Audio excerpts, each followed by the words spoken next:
Dracula.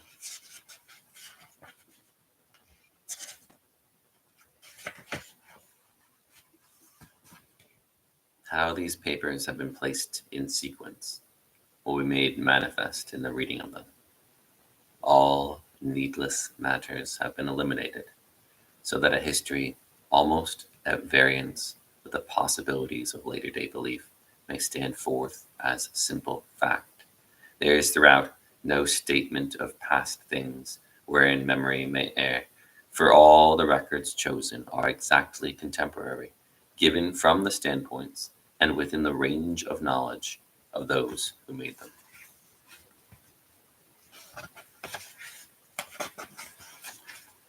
Dracula, Chapter 1, Jonathan Harker's Journal, kept in shorthand. 3 May Bistritz. Left Munich at 8:35 p.m. on 1st May, arriving at Vienna early next morning. Should have arrived at 6:46, but train was an hour late. Budapest seems a wonderful place. From the glimpse which I got of it from the train and the little I could walk through the streets. I feared to go very far from the station, as we had arrived late and would start as near the correct time as possible. The impression I had was that we were leaving the west and entering the east, the most western of splendid bridges over the Danube, which is here of noble width and depth, took us among the traditions of Turkish rule. We left in pretty good time and came after nightfall to Klausenburg. Here I stopped for the night at the Hotel Royal. I had for dinner, or rather supper, a chicken done up some way with red pepper, which was very good, but thirsty. Mem, get recipe for Mina. I asked the waiter, and he said it was called paprika Händel, and that, as it was a national dish, I should be able to get it anywhere along the Carpathians. I found my smattering of German very useful here. Indeed, I don't know how I should be able to get on without it. Having had some time at my disposal when in London, I had visited the British Museum and made search among the books and maps in the library regarding Transylvania.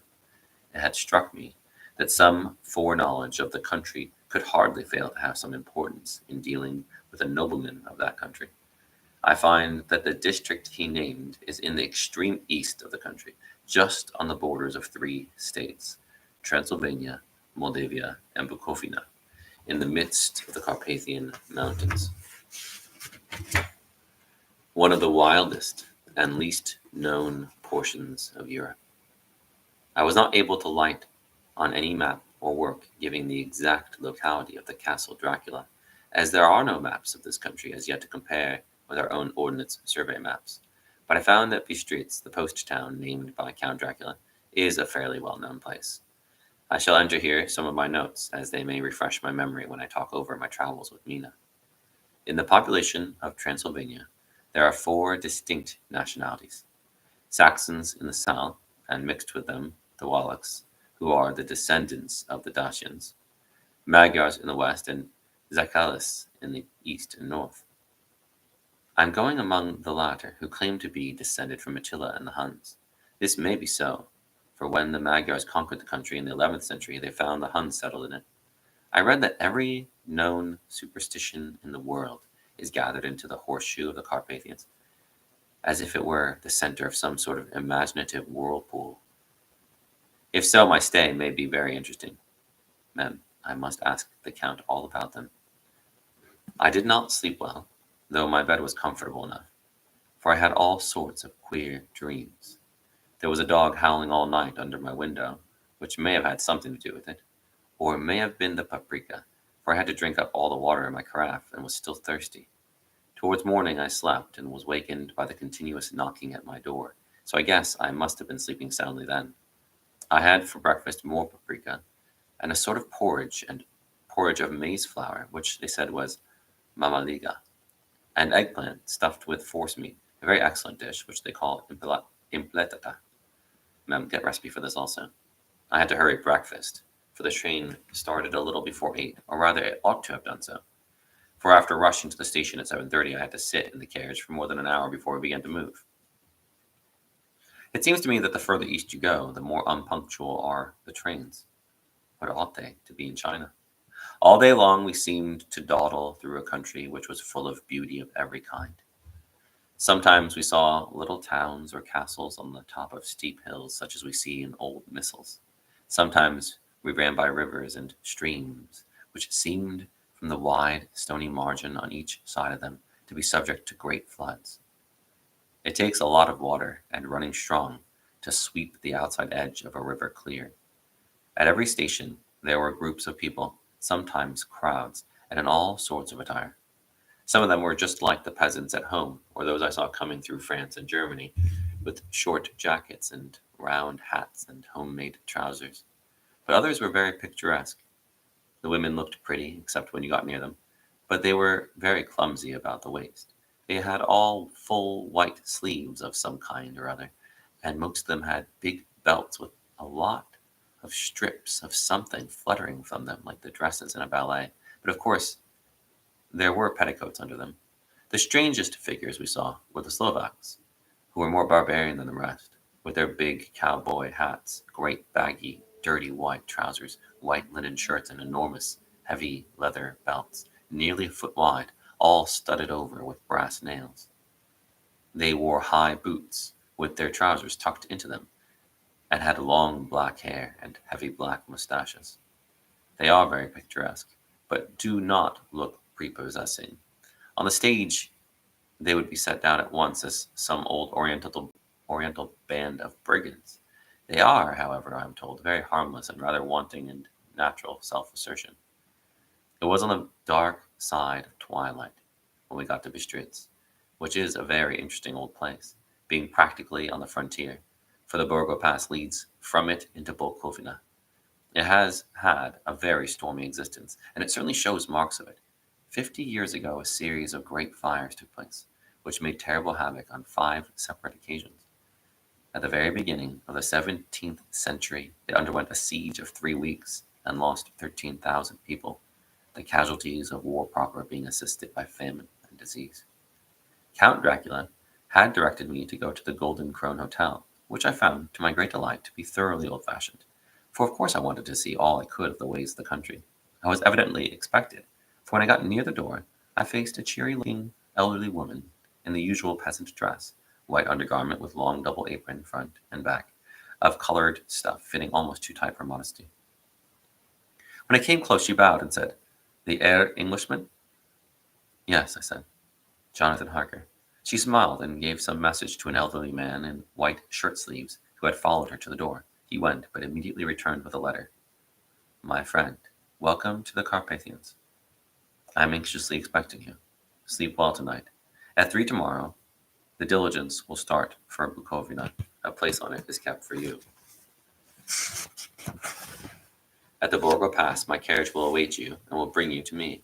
I trust that your journey from London has been a happy one, and that you will enjoy your stay in my beautiful land. Your friend, Dracula. 4 May. I found that my landlord had got a letter from the Count, directing him to secure the best place on the coach for me.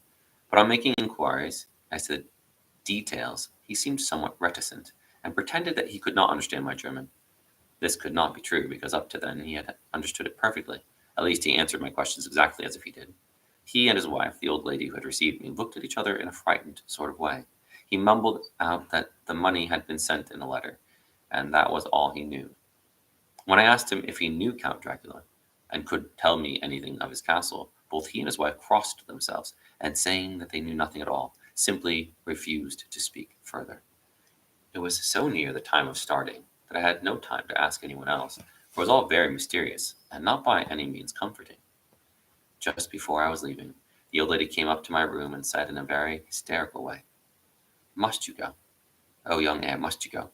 She was in such an excited state that she seemed to have lost her grip of what German she knew, and mixed it all up with some other language which I did not know at all. I was just able to follow her by asking many questions. When I told her that I must go at once, and that I was engaged on important business, she asked again, "Do you know what day it is?" I answered again that it was the 4th of May. She shook her head as she said again, "Oh, yes, I know that. But do you know what day it is?" On my saying that I did not understand, she went on, "It is the eve of St. George's Day. Do you not know that tonight, when the clock strikes midnight, all the evil things in the world will have full sway. Do you know where you're going and what you're going to? She was in such evident distress that I tried to comfort her, but without effect. Finally, she went down on her knees and implored me not to go, at least to wait a day or two before starting. It was all very ridiculous, but I did not feel comfortable. However, there was business to be done, and I could allow nothing to interfere with it. I therefore tried to raise her up and said as gravely as I could that I thanked her, but my duty was imperative, and that I must go. She then rose and dried her eyes, and taking a crucifix from her neck, offered it to me. I did not know what to do, for as an English churchman I have been taught to regard such things as in some measure idolatrous, and yet it seemed so ungracious to refuse an old lady meaning so well and in such a state of mind. She saw, I suppose, the doubt in my face, for she put the rosary round my neck and said, "For your mother's sake," and went out of the room. I am writing up this part of the diary whilst I am waiting for the coach, which is, of course, late, and the crucifix is still round my neck. Whether it is the old lady's fear, or the many ghostly traditions of this place, or the crucifix itself, I do not know, but I am not feeling nearly as easy in my mind as usual. If this book should ever reach Mina before I do, let it bring my goodbye. Here comes the coach. 5 May. The castle. The grey of the morning has passed, and the sun is high over the distant horizon, which seems jagged, whether with hills or trees I know not, for it is so far off that big things and little are mixed. I am not sleepy, and as I am not to be called till I wake, naturally I write till sleep comes. There are many odd things to put down, and lest who reads them may fancy that I dined too well before I left the streets, let me put down my dinner exactly. I dined on what they called robber steak, bits of bacon, onion, and beef, seasoned with red pepper, and strung on sticks and roasted over the fire, in the simple style of the London cat's meat. The wine was golden Mediasch, which produces a queer sting on the tongue, which is, however, not disagreeable. I had only a couple of glasses of this, and nothing else. When I got on the coach, the driver had not taken his seat, and I saw him talking with the landlady. They were evidently talking of me, for every now and then they looked at me, and some of the people who were sitting on the bench outside the door, which they call by a name meaning word-bearer, came and listened, and then looked at me, most of them pityingly. I could hear a lot of words often repeated, queer words, for there were many nationalities in the crowd, so I quietly got my polyglot dictionary from my bag and looked them out. I must say they were not cheering to me, for among them were Ordog, Satan, Pogel, Hell, Stregoica, Witch, Vrolak, and Kolslak, both of which mean the same thing, one being Slovak and the other Serbian, or something that is either werewolf or vampire. I must ask the Count about these superstitions. When we started, the crowd around the inn door, which had by this time swelled to a considerable size, all made the sign of the cross and pointed 2 fingers towards me. With some difficulty I got a fellow passenger to tell me what they meant. He would not answer at first, but on learning that I was English, he explained that it was a charm or guard against the evil eye. This was not very pleasant for me, just starting for an unknown place to meet an unknown man, but everyone seemed so kind-hearted and so sorrowful and so sympathetic that I could not but be touched. I shall never forget the last glimpse which I had of the inn yard and its crowd of picturesque figures, all crossing themselves as they stood round the wide archway, with its background of rich foliage of oleander and orange trees in green tubs, clustered in the centre of the yard. Then our driver, whose wide linen drawers covered the whole front of the box seat, Gotza, they called them, cracked his big whip over his 4 small horses which ran abreast, and we set off on our journey. I soon lost sight and recollection of ghostly fears and the beauty of the scene as we drove along, although had I known the language, or rather languages, which my fellow passengers were speaking, I might not have been able to throw them off so easily.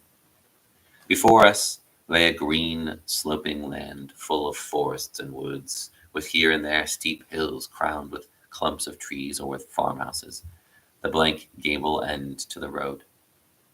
There was everywhere a bewildering mass of fruit blossom, apple, plum, pear, cherry, and as we drove by, I could see the green grass under the trees spangled with the fallen petals. In and out amongst these green hills of what they call here the Mittelland ran the road, losing itself as it swept round the grassy curve or was shut out by the straggling ends of pine woods, which here and there ran down the hillsides like tongues of flame. The road was rugged, but still we seemed to fly over it with a feverish haste. I could not understand then what the haste meant, but the driver was evidently bent on losing no time in reaching Borgo Prund. I was told that this road is in summertime excellent, but that it had not yet been put in order after the winter snows.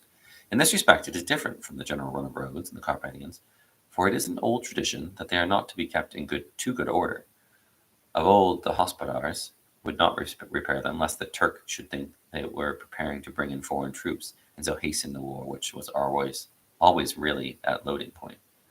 Beyond the green, swelling hills of the Middle Land rose mighty slopes of forest up to the lofty steeps of the Carpathians themselves. Right and left of us they towered, with the afternoon sun falling full upon them and bringing out all the glorious colors of this beautiful range. Deep blue and purple in the shadows of peaks, green and brown where grass and rock mingled, and the endless perspective of jagged rock and pointed crags, till these were themselves lost in the distance, where the snowy peaks rose grandly. Here and there seemed mighty rifts in the mountains, through which, as the sun began to sink, we saw now and again the white gleam of falling water. One of my companions touched my arm as we swept round the base of a hill and opened up the lofty, snow-covered peak of a mountain which seemed, as we wound on our serpentine way, to be right before us. Look, Istensek, God's seat, and he crossed himself reverently. As we wound on our endless way, and the sun sank lower and lower behind us, the shadows of the evening began to creep round us. This was emphasized by the fact that the snowy mountain top still held the sunset, and seemed to glow out with a delicate, cool pink. Here and there we passed Czechs and Slovaks, all in picturesque attire, but I noticed that Goiter was painfully prevalent. By the roadside were many crosses, and as we swept by, my companions all crossed themselves.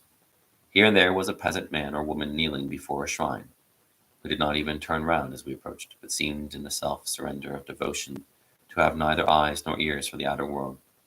There were many things new to me, for instance, hayricks in the trees, and here and there very beautiful masses of weeping birch, their white stems shining like silver through the delicate green of the leaves. Now and again we passed a later wagon, the ordinary peasant's cart, with its long, snake-like vertebra, calculated to suit the inequalities of the road. On this were sure to be seated quite a group of home-coming peasants, the Czechs with their white and the Slovaks with their colored sheepskins, the latter carrying lance-fashion their long staves with axe at the end. As the evening fell, it began to get very cold, and the growing twilight seemed to merge into one dark mistiness, the gloom of the trees, oak, beech, and pine, though in the valleys which ran deep between the spurs of the hills, as we ascended through the pass, the dark firs stood out here and there against the background of late-lying snow. Sometimes, as the road was cut through the pine woods that seemed in the darkness to be closing down upon us, great masses of grayness, which here and there bestrewed the trees, produced a peculiarly weird and solemn effect, which carried on the thoughts and grim fancies engendered earlier in the evening, when the falling sunset threw into strange relief the ghost-like clouds which among the Carpathians seemed to wind ceaselessly through the valleys. Sometimes the hills were so steep that despite our driver's haste, the horses could only go slowly. I wished to get down and walk up them as we do at home, but the driver would not hear of it. No, no, he said, you must not walk here. The dogs are too fierce. Then he added, with what he evidently meant for grim pleasantry, or he looked round to catch the approving smile of the rest, and you may have enough of such matters before you go to sleep. The only stop he would make was a moment's pause to light his lamps. When it grew dark, there seemed to be some excitement amongst the passengers, and they kept speaking to him, one after the other, as though urging him to further speed. He lashed the horses unmercifully with his long whip, and with wild cries of encouragement, urged them on to further exertions. Then, through the darkness, I could see a sort of patch of gray light ahead of us, as though there were a cleft in the hills. The excitement of the passengers grew greater. The crazy coach rocked on its great leather springs and swayed like a boat tossed on a stormy sea. I had to hold on. The road grew more level, and we appeared to fly along. Then the mountains seemed to come nearer to us on each side and to frown down upon us. We were entering on the Borgo Pass. One by one, several of the passengers offered me gifts, which they pressed upon me with an earnestness which would take no denial. These were certainly of an odd and varied kind, but each was given in simple good faith, with a kindly word and a blessing, and that strange mixture of fear-meaning movements which I had seen outside the hotel at Bistritz, the sign of the cross and the guard against the evil eye. Then, as we flew along, the driver leaned forward, and on each side the passengers, craning over the edge of the coach, peered eagerly into the darkness. It was evident that something very exciting was either happening or expected, but though I asked each passenger, no one would give me the slightest explanation. This state of excitement kept on for some little time, and at last we saw before us the pass opening out on the eastern side. There were dark, rolling clouds overhead, and in the air the heavy, oppressive sense of thunder. It seemed as though the mountain range had separated two atmospheres, and that now we had got into the thunderous one. I was now myself looking out for the conveyance which was to take me to the Count. Each moment I expected to see the glare of lamps through the blackness. But all was dark. The only light was the flickering rays of our own lamps, in which the steam from our hard-driven horses rose in a white cloud. We could see now the sandy road lying white before us, but there was on it no sign of a vehicle. The passengers drew back with a sign of gladness which seemed to mock my own disappointment. I was already thinking what I had best do, when the driver, looking at his watch, said to the others something which I could hardly hear. It was spoken so quietly, and in so low a tone, I thought it was an hour less than the time. Then, turning to me, he said in German worse than my own, "There is no carriage here. The heir is not expected, after all. He will now come on to Bukovina, and return tomorrow or the next day, better the next day." Whilst he was speaking, the horses began to neigh and snort and plunge wildly, so that the driver had to hold them up. Then, amongst a chorus of screams from the peasants and a universal crossing of themselves, a caleche with 4 horses drove up behind us, overtook us, and drew up beside the coach. I could see from the flash of our lamps, as the rays fell on them, that the horses were coal-black and splendid animals. They were driven by a tall man with a long brown beard and a great black hat, which seemed to hide his face from us. I could see only the gleam of a pair of very bright eyes, which seemed red in the lamplight as he turned to us. He said to the driver, "You are early tonight, my friend." The man stammered in reply. The English heir was in a hurry, to which the stranger replied, "That is why I suppose you wished him to go on to Bukovina. You cannot deceive me, my friend. I know too much, and my horses are swift."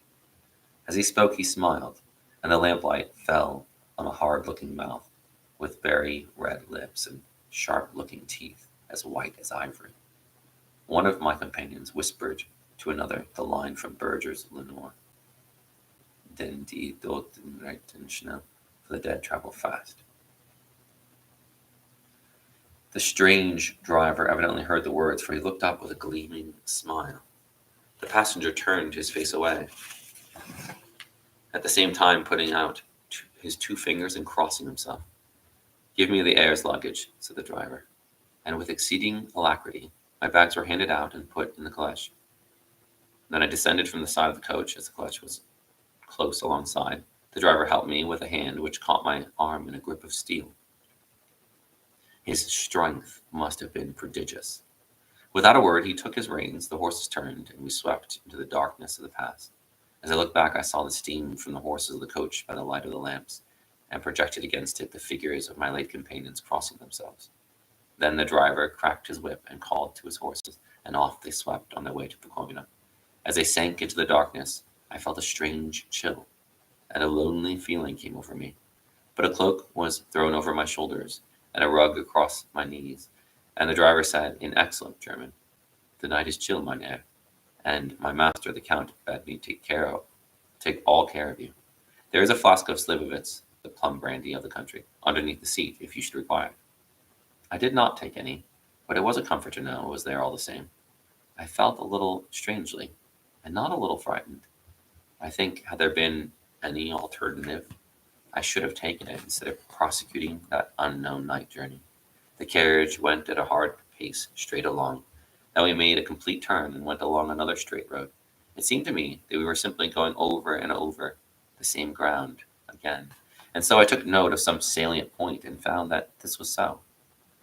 I would have liked to ask I would have liked to have asked the driver what this all meant, but I really feared to do so, for I thought that placed as I was, any protest would have had no effect in case there had been an intention to delay. By and by, however, as I was curious to know how time was passing, I struck a match, and by its flame looked at my watch. It was within a few minutes of midnight. This gave me a sort of shock, for I suppose the general superstition about midnight was increased by my recent experiences. I waited with a sick feeling of suspense. Then a dog began to howl somewhere in a farmhouse far down the road, a long, agonized wailing as if from fear. The sound was taken up by another dog, and then another, and another, till, borne on the wind, which now sighed softly through the pass, a wild howling began, which seemed to come from all over the country, as far as the imagination could grasp it through the gloom of the night. At the first howl, the horses began to strain and rear, but the driver spoke to them soothingly, and they quieted down, but shivered and sweated as though after a runaway from sudden fright. Then far off in the distance, from the mountains on each side of us, began a louder and a sharper howling, that of wolves, which affected both the horses and myself in the same way, for I was minded to jump from the cleche and run, whilst they regarded again, so rather they reared again and plunged madly, so that the driver had to use all his great strength to keep them from bolting. In a few minutes, however, my own ears got accustomed to the sound, and the horses so far became quiet that the driver was able to descend and stand before them. He petted and soothed them, and whispered something in their ears, as I have heard of horse tamers doing, and with extraordinary effect, for under his caresses they became quite manageable again, though they still trembled. The driver again took his seat, and shaking his reins, started off at a great pace. This time, after going to the far side of the pass, he suddenly turned down a narrow roadway which ran sharply to the right. Soon we were hemmed in with trees, which in places arched right over the roadway till we passed as through a tunnel, and again great frowning rocks guarded us boldly on either side. Though we were in shelter, we could hear the rising wind, for it moaned and whistled through the rocks, and the branches of the trees crashed together as we swept along. It grew colder and colder still, and fine, powdery snow began to fall, so that soon we, and all around us, were covered with a white blanket. The keen wind still carried the howling of the dogs, though this grew fainter as we went on our way. The baying of the wolves sounded nearer and nearer, as though they were closing round on us from every side. I grew dreadfully afraid, and the horses shared my fear. The driver, however, was not in the least disturbed. He kept turning his head to left and right, but I could not see anything through the darkness. Suddenly, away on our left, I saw a faint flickering blue flame. The driver saw it at the same moment. He at once checked the horses, and jumping to the ground, disappeared into the darkness. I did not know what to do, the less as the howling of the wolves grew closer, but while I wondered, the driver suddenly appeared again, and without a word took his seat, and we resumed our journey. I think I must have fallen asleep and kept dreaming of the incident, for it seemed to be repeated endlessly. And now, looking back, it is like a sort of awful nightmare. Once the flame appeared so near the road that even in the darkness around us, I could watch the driver's motion. He went rapidly to where the blue flame arose. It must have been very faint, for it did not seem to illumine the place around it at all, and gathering a few stones, formed them into some device. Once there appeared a strange optical effect, where he stood between me and the flame. He did not obstruct it, for I could see its ghostly flicker all the same. This startled me, but as the effect was only momentary, I took it that my eyes deceived me, straining through the darkness. Then for a time there were no blue flames, and we sped onwards through the gloom, with the howling of the wolves around us, as though they were following in a moving circle. At last there came a time when the driver went further afield than he had yet gone, and during his absence the horses began to tremble worse than ever, and to snort and scream with fright. I could not see any cause for it, for the howling of the wolves had ceased altogether. But just then the moon, sailing through the black clouds, appeared behind the jagged crest of a beetling pine-clad rock, and by its light I saw around us a ring of wolves, with white teeth and lolling red tongues, with long sinewy limbs and shaggy hair. They were 100 times more terrible in the grim silence which held them than even when they howled. For myself, I felt a sort of paralysis of fear. It is only when a man feels himself face to face with such horrors that he can understand their true import. All at once, the wolves began to howl as though the moonlight had had some peculiar effect on them. The horses jumped about and reared, and looked helplessly round with eyes that rolled in a way painful to see, but the living ring of terror encompassed them on every side, and they had perforce to remain within it. I called to the coachman to come, for it seemed to me that our only chance was to try to break out through the ring and to aid his approach. I shouted and beat the side of the clutch, hoping by the noise to scare the wolves from that side, so as to give him a chance of reaching the trap. How he came there I know not, but I heard his voice raised in a tone of imperious command, and looking towards the sound, saw him stand in the roadway. As he swept his long arms, as though brushing aside some impalpable obstacle, the wolves fell back, and back further still. Just then a heavy cloud passed across the face of the moon, so that we were again in darkness. When I could see again, the driver was climbing into the clutch, and the wolves had disappeared. This was all so strange and uncanny that a dreadful fear came upon me, and I was afraid to speak or move. The time seemed interminable as we swept on our way, now in almost complete darkness, for the rolling clouds obscured the moon. We kept on ascending, with occasional periods of quick descent, but in the main always ascending. Suddenly I became conscious of the fact that the driver was in the act of pulling up the horses in the courtyard of a vast, ruined castle, from whose tall black windows came no ray of light, and whose broken battlements showed a jagged line against the moonlit sky.